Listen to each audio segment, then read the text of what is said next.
qu'en fait, il faut faire un peu de pédagogie, parce qu'il faut reconnaître une chose, c'est que le métier d'agent a une image aujourd'hui qui est catastrophique. Ouais. Dans toutes les, Stéphane, je ne sais pas si tu veux donner ton point de vue, dès qu'il y a une affaire dans le foot, il y a les agents. Là encore, on l'a encore vu il y a quelques jours.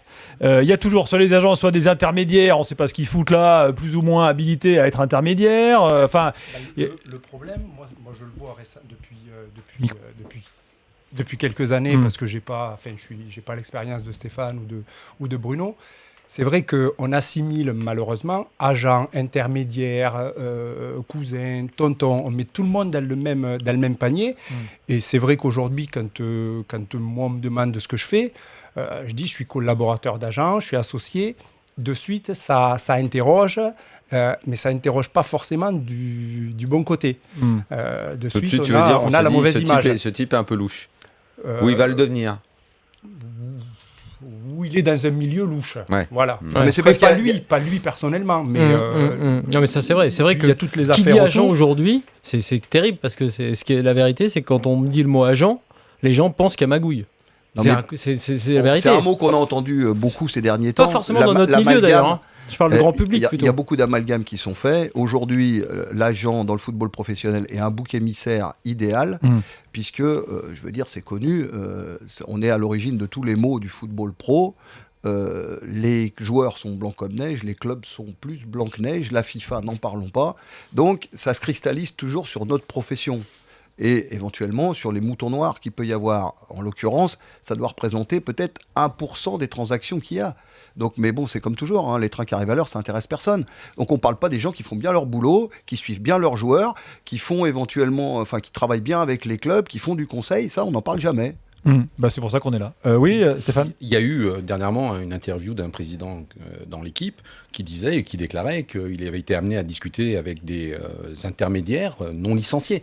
C'est Vincent Labrune en l'occurrence. Voilà, et ça c'est dommageable. Ah oui, ça j'imagine quand vous avez lu ça. Mais c'est dommageable pour notre profession. C'est comme si le dirigeant d'un club très important en France qui dit je ne sais pas si tel agent avait une licence ou était.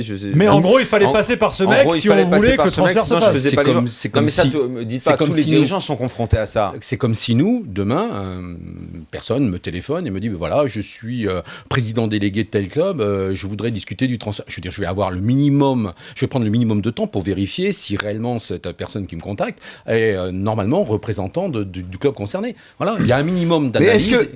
Est-ce que vous iriez voir un médecin qui est rayé de l'ordre ? Non.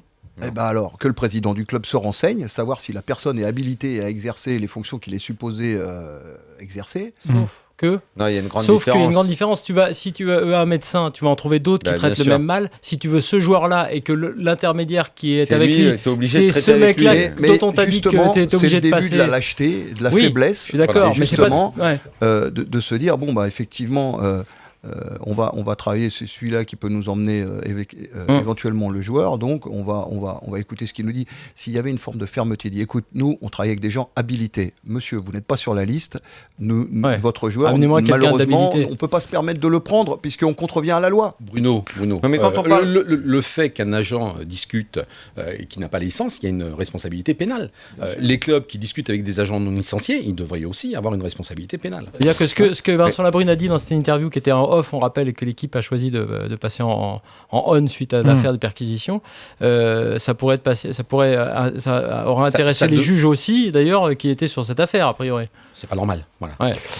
J'ai un petit tweet là de Friluc qui dit forcément, vos invités ils sont énervés, ils vont devoir partager le gâteau maintenant. Vous voyez donc les réactions des tweetos. J'ai juste une question à Nicolas et Stéphane. Pourquoi tu ne lui demandes pas de répondre ? Je ne sais pas si vous voulez répondre ou pas. Le gâteau, ce qui est gênant, c'est qu'on part toujours du principe qu'il y a des opérations qui ont un grand intérêt financier. Depuis que Stéphane m'a rejoint et que Nicolas s'intéresse à nous rejoindre, ils sont témoins qu'il y a des opérations où vous ne gagnez pas du tout d'argent. Je veux dire, il y a des jeunes joueurs qui aujourd'hui, si on n'était pas là, ne trouveraient peut-être pas des solutions. Mais c'est quoi le gâteau aujourd'hui ? Voilà.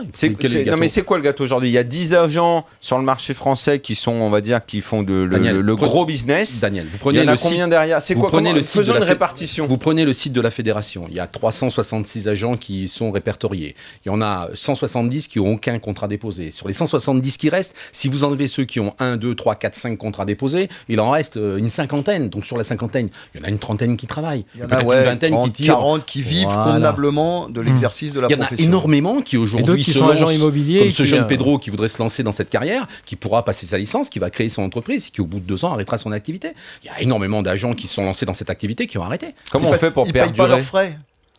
Comment on fait pour Je crois qu'il faut avoir un code d'éthique et une déontologie. Voilà. Non, mais parce qu'après, il faut faire venir. En fait, le truc, c'est quoi? L'agent, il commence. Il a les jeunes joueurs. Il le suit. Après, ces gars-là ont pas des carrières éternelles, au contraire de l'agent qui doit bosser sur plusieurs années. Il essaye. Lui, il vieillit. Il faut qu'il rattrape la jeune génération. Donc, il prend un collaborateur plus jeune qui va lui présenter les jeunes joueurs. Finalement, ça me ramène à ce que disait tout à l'heure Stéphane Trévisan, quand il dit j'ai envie de faire ce métier, on lui répond tu vas évoluer dans un milieu louche.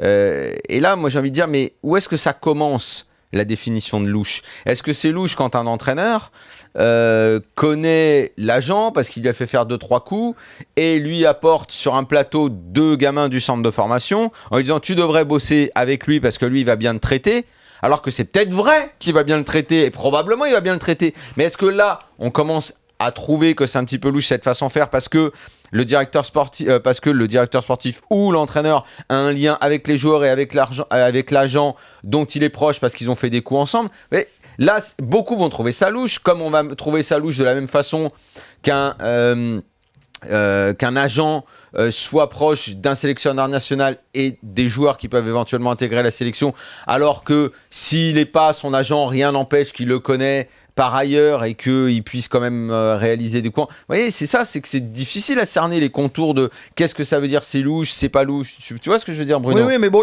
par rapport à ce que tu disais tout à l'heure, je pense déjà qu'il faut arrêter d'avoir une vision franco-française. Aujourd'hui, on a la chance d'avoir quand même des joueurs en France qui sont bien formés, ça il faut le redire, même si on n'a pas la meilleure formation du monde, comme souvent la DTN aime bien se targuer, mais en tout cas, on a des joueurs qui sont globalement bien formés. Et pour certains qui... Tu veux dire qu'ils vont passer pro, donc ils peuvent entrer dans le business. Ils peuvent passer pro et peut-être que pour autant, ils ne pourront pas jouer en Ligue 1 ou en Ligue 2, mais pour autant, ils pourront vivre de leur métier. Si ce n'est pas en France, ça sera ailleurs. Aujourd'hui, il y a des joueurs français, ce n'est pas comme les joueurs brésiliens, mais il y a beaucoup de joueurs français. C'est le deuxième marché exportateur, c'est bon pour les agents français. Et donc, c'est pour ça que je te disais, il faut arrêter d'avoir cette vision franco-française. Aujourd'hui, il y a d'autres marchés, il y a d'autres endroits qui veulent des joueurs. Aujourd'hui, quand on parle de gâteau, le gâteau global grandit chaque année. Vous avez un développement énorme du football en Asie. Ils sont en demande de joueurs professionnels d'un bon niveau, qui vont être meilleurs que leurs joueurs locaux et pour lesquels ils sont prêts à payer des salaires. Attendez, vous répondez pas.